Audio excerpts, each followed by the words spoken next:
വെള്ളാപ്പള്ളി നടേശൻ്റെ കാര്യങ്ങളോടും നമുക്ക് യോജിപ്പില്ല.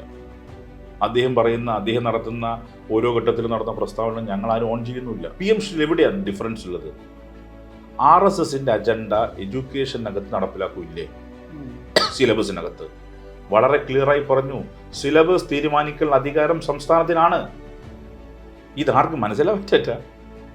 ഇതിങ്ങനെ വെറുതെ ബഹളം ഉണ്ടാക്കി കൺഫ്യൂഷൻ ഉണ്ടാക്കുന്ന സമീപനം 4 മുസ്ലിം വോട്ട് കിട്ടുമെന്നുള്ളതാണ്. അത് മനസ്സിലാക്കേണ്ടത് അതിനു വേണ്ടി ഉണ്ടാക്കുന്ന പ്രചരണം മാത്രമാണ്.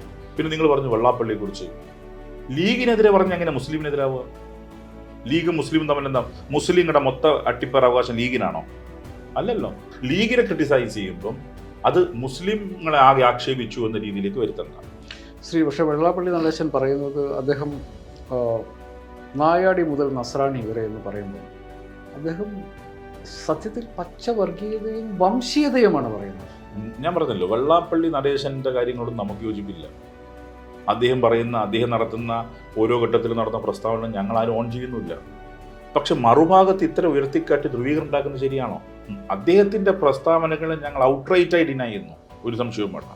പക്ഷേ മറുഭാഗത്ത് CPMനെ മുസ്ലിങ്ങൾക്ക് വേണ്ടി അല്ലെങ്കിൽ മൈനോറിറ്റീസിന് വേണ്ടി, ക്രിസ്ത്യൻ ആവട്ടെ മുസ്ലിംസ് ആവട്ടെ, അവർക്ക് വേണ്ടി നിലകൊള്ളുന്നൊരു പാർട്ടിക്കെതിരെ ഇത്തരം അസത്യങ്ങളും ഞങ്ങൾക്കെതിരെ ഉയർത്താൻ പറ്റുന്ന ഏറ്റവും വലിയ ആക്ഷേപത ഞങ്ങൾ വർഗീയവാദി എന്ന അങ്ങനെ ഒരു ആക്ഷേപം ഞങ്ങൾക്കെതിരെ, ഏറ്റവും വലിയ ആക്ഷേപം ഞങ്ങൾക്കെതിരെ ഉന്നയിക്കുന്നത്, അത് കേരളീസമോ തിരിച്ചറിയുന്ന എനിക്ക് സൂചിപ്പിക്കുകയാണ്.